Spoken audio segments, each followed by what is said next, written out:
I'm looking at our modern society, and I have to say, there was. I know a bit about the Bible. Okay, those of you who know me know a little. I know a little bit about the Bible. Okay, and I've been looking at our social structure here. For the past 50 some odd years. Oh yeah, that's right. When I was 4 years old, believe it or not, I even have a memory thinking about people in general. Why there are rules, trying to understand this. At the age of 4, I do remember, actually, I remember when I was walking through this tall grass and I was actually thinking about this. Yeah, I actually have a memory about this, yes. So from the age, 4 on up, so 50 some odd years now, I've been thinking about this, okay? About society and about social systems and about, rules and about, regulations and about, righteousness, and I searched out, I studied existentialism, and I studied philosophy, and I studied religion, and on it goes. And I hated politics. I really hated politics. But of course, there's no escaping politics.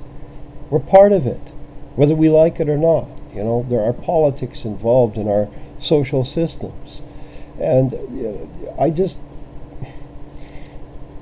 I'm saying this because I want people to know that I'm not just a total novice when it comes to these sorts of things. I've really searched them out and found myself in the very end, having to return to the Holy Bible for answers, having to find myself on my knees before God looking for answers, asking my Lord, why?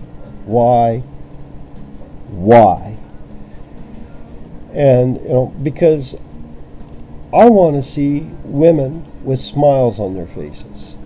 I want to see, don't you think women look so much more beautiful when they're smiling? Don't you think women look so much more beautiful when they're happy?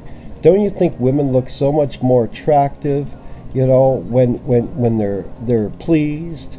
I do. And I think women look very pleasing when they're pleased and when they're happy and when they're smiling. I don't want a war with women. I don't hate women. I love women. Okay?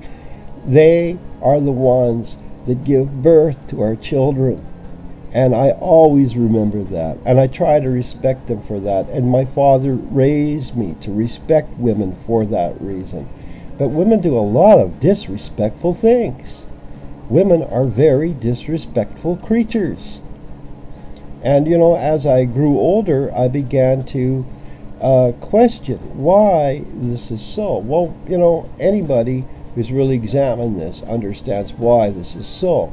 We live in a very evil, very corrupt world. And there is no good thing in the flesh, but everybody's glorying in the flesh these days and giving the flesh the glory. Because I think for a lot of them, they think that's all there is to life, is to glory in the flesh. And no, there's a whole lot more to life than glorying in the flesh, one-upmanship and so forth. There's a whole lot more to life than that, people. All right, we have to think about the future that we're leaving behind for our children, okay? And it's women that bring these children into our future. But I really, honestly, I have to say, because I'm tired of it. I'm really tired of being called a woman hater. I'm not a woman hater. I love women deeply, and that's what gets me in this trouble in the first place. Is I love women deeply, and I really hate, in fact, injustice. I hate injustice. Yes, there is something I hate. I hate injustice. And I'm finding over time that, this always falls back on women. They, the injustice of the world always tends to fall on them. When their men fall and their sons fall, the women pay horribly, and so do the children. So because of that, I make statements that are not popular. I make many statements that really, people would think that they use this to say I'm a woman hater. And I'm going to go through some of these statements because I want to really qualify them. Number one, women are whores. Yeah, you got me right. I'll say it again. Women are whores. Now, I want you to think about this before I continue. Did I say all women were whores? No. So why did I resort to this generalization? Why did I say women are whores? Well, I have a little rule about myself with communication, and it runs like this. If in the majority of the case it is so, then I will make that general statement. I will make the generalization. Okay? I believe that North American society has progressed to the point now where the majority of women in North America are whores. All right? Now, you may beg to differ, but if you've done the research I've done, and if you've seen what I've seen in my days, you will agree with me, if you're honest, that the majority of women in North America are whores. Okay? What's a whore? A whore is a woman who will sleep around with more than one bed partner without commitment, and will leave one for another and then another and another, and do so without commitment, without committing her life to her male or whatever bed partner. Okay? That's a whore. Now, that I've defined it for you, those of you who are honest will be inclined to agree that most women in North America do this. Therefore, it follows that most women in North America are whores. Okay? There's no reason to get all emotionally up in arms about this. Okay? There's no reason to live in denial of the facts. Most women in North America do engage in the act of coitus, that is to say, sexual intercourse, with more than one man, and do not remain committed to the man they sleep with. Most. Okay? Most. There are exceptions. Okay? And as a wise man once told me, the exception to the rule only proves the rule. And I'm telling you, as a rule, most North American women are whores. Now, does that mean I hate women? No. Does that mean I love whores? Yes, I love whores. I'll say it again. I love whores. Why? Because they need a lot of love. That's their problem. Okay? They wouldn't be whores if they were properly loved and cared for. At least I like to believe the majority of them wouldn't be. Okay? I like to believe that the majority of women would not be whores if they were properly loved and cared for. But as it stands in North America today, most women are whores. And that means, men, that most women are not properly loved and cared for. All right? I never say men are off the hook here, and many times I say, and the man is not off the hook for this, because he's responsible for this. Okay? And in one of the ways that he's responsible for this, and I know most of you are not going to receive this, but I'm going to say it anyway, is because of the monogamy-only rule. The monogamy-only rule, I mean, look around you. It's failed us. There are people who live monogamously, granted, okay, with, lesser and greater degrees of success. Granted, there are people who live monogamously. That is not the same thing as saying that they are monogamists. How do I know that?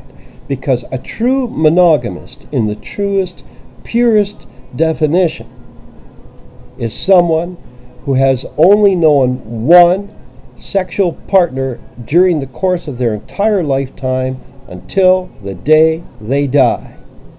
God knows who the true monogamists are. I'll tell you right now that they're rare, and one report I was reading about, it is estimated that only approximately 2% of the North American adult population are monogamists. Monogamists. Okay? Just because you live monogamously does not make you a monogamist.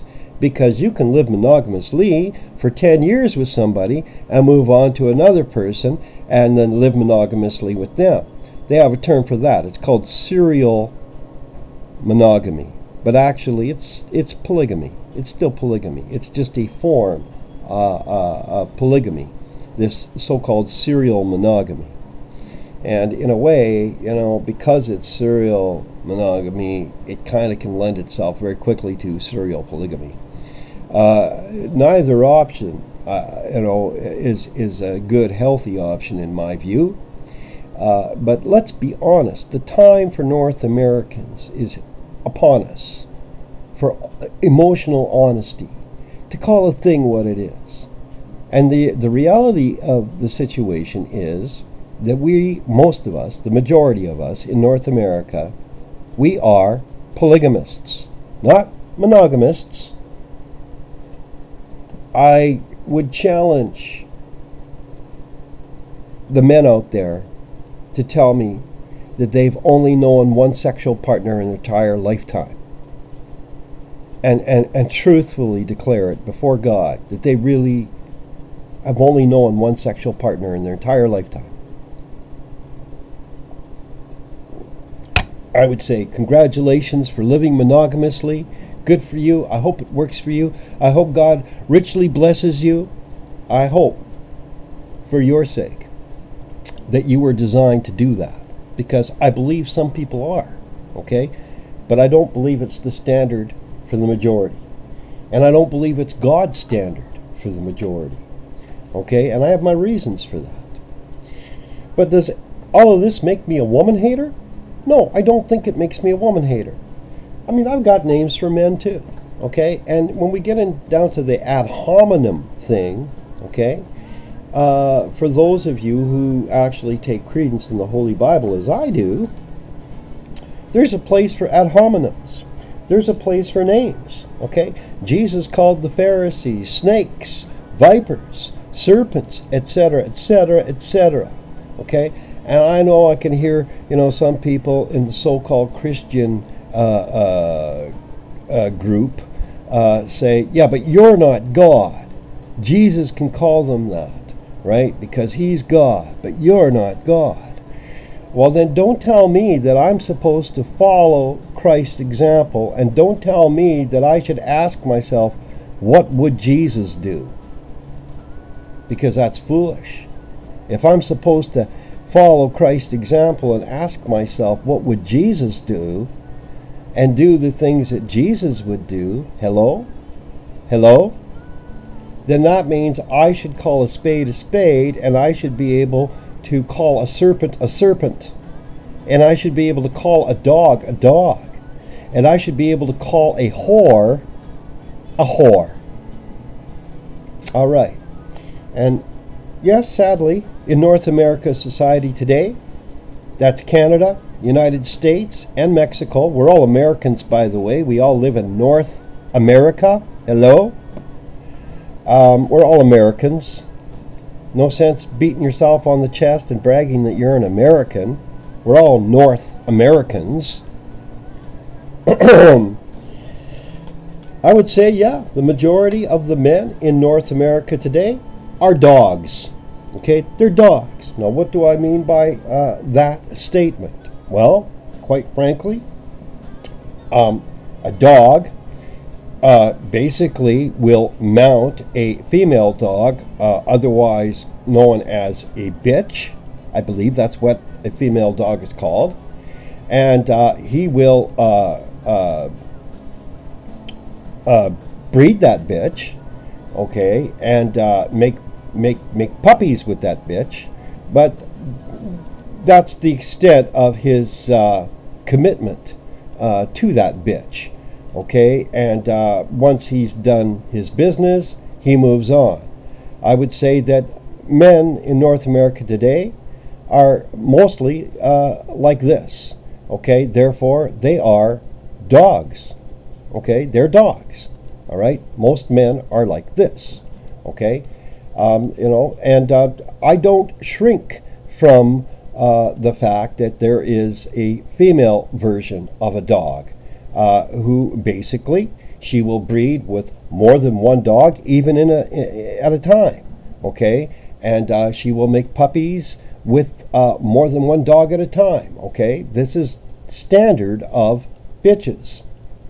It's typical of bitches. Okay, so if people are behaving like this, okay, if women are behaving like female dogs, and men are behaving like male dogs, well, then these people are, could be rightfully called dogs.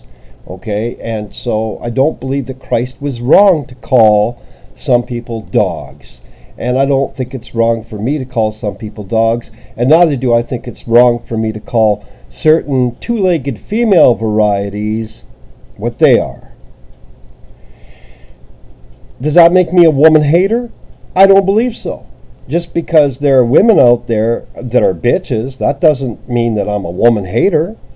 That's what they are. That's what they do. Okay, and I think that some of you, at least those of you who are emotionally honest enough to come to terms with the reality, might even agree that the majority of women in North America are female dogs. Why? Because they behave that way. They fit the word. If the shoe fits, okay, that's it. It doesn't make me a woman hater. It's just an observation. That's all.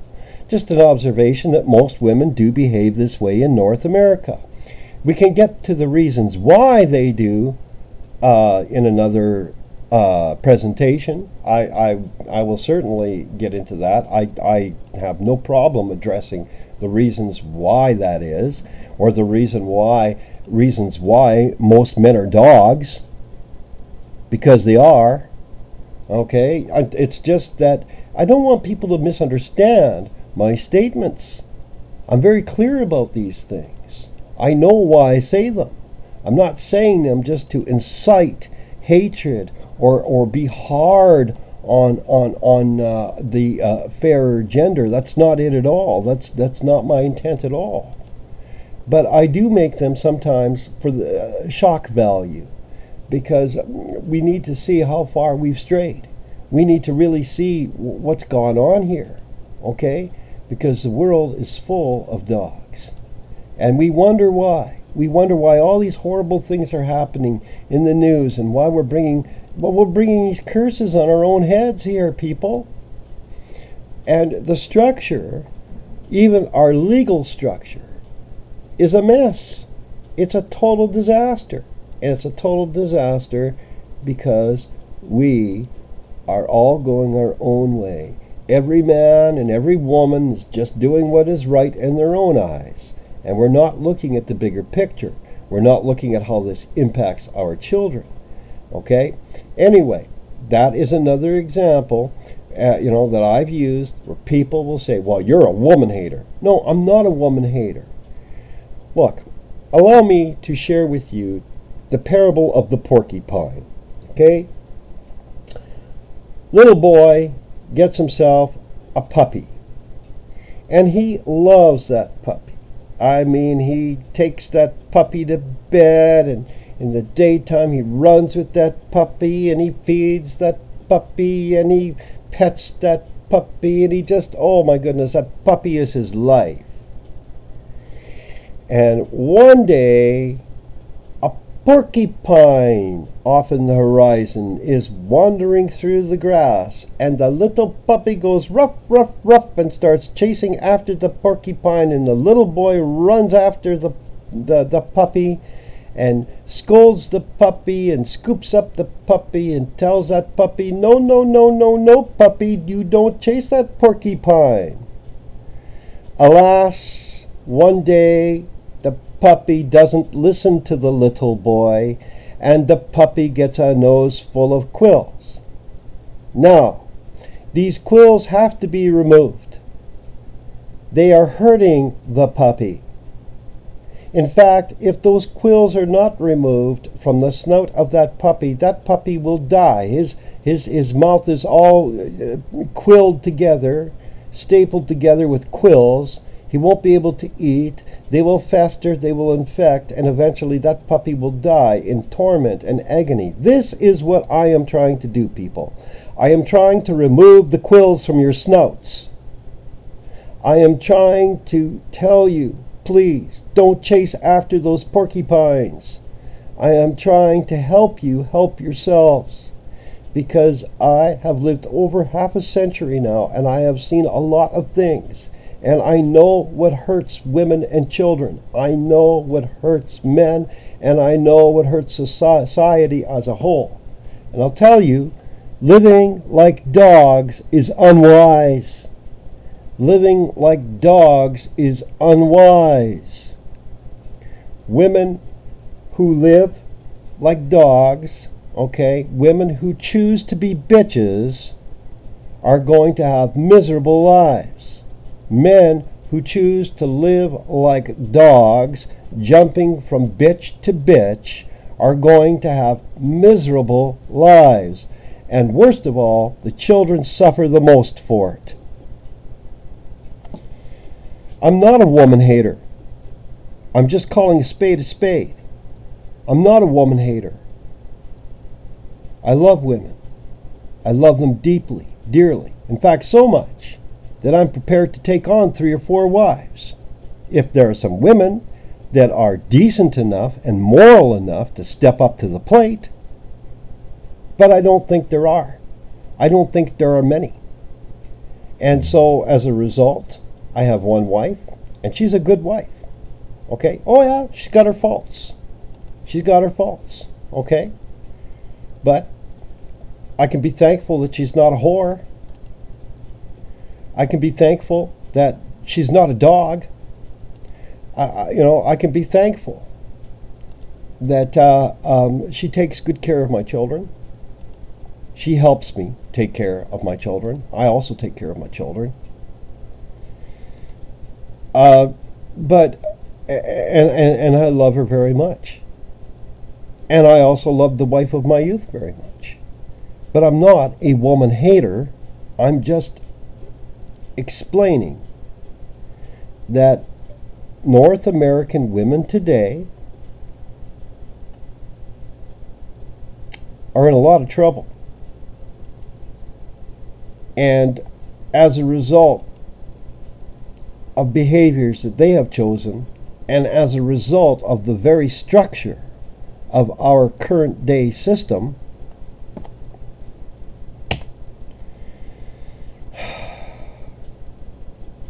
most women are whores. Most men are dogs. And to say most is enough to say women are whores, men are dogs. Deal with it, people. Deal with it. Deal with it, people. Deal with it. It's not that I want it to be that way. I was a dog. I was a dog. Before I came to the knowledge of the truth, I was a low-down, no-good dog. I dealt with that. And I'm urging you to do the same. Deal with it. Okay? It's really important for your children and for society that you deal with this and understand that you are victims of a really messed up social structure that is desperately need and repair. When divorce and separation rate has gone up in North America, excelled, at least in this end of North America. I know I've heard it's even greater in parts of the United States, but overall excelled over 69%, and increasing, I might add. I'm talking about the majority here. So it's safe for me to say marriage in North America is a failure. Marriage in North America is a failure. Once it passes the majority, I can rightfully say marriage doesn't work in North America. Marriage in North America is a failure. And that means the system has failed. That means our social system is a failure. That means all the way from the bottom up to the very top echelon levels of government. It's a failure. It's an utter and complete failure, and it's about time we are honest. Address these things, deal with these things, and make the necessary changes for a better future for our children and for our women and for our men and for society in general. That's pretty much all I have to say. No, I'm not a woman hater. In fact, I'm saying these things for the very opposite reason. I'm saying these things because I love women, and I don't think that women are being dealt with very well at all. I don't think they're being dealt with very well at all. I don't think men are either. I don't think our children are either. And there are reasons for this. It's time to put it to a stop. It's time for men to man up. It's time for men to stop letting the government, the magistrates, and those who write the laws treat them like they're women. It's time for men to put their foot down and say, I'm a man. I'm not expected to behave like a woman. I'm a man. I have the right to more than one wife.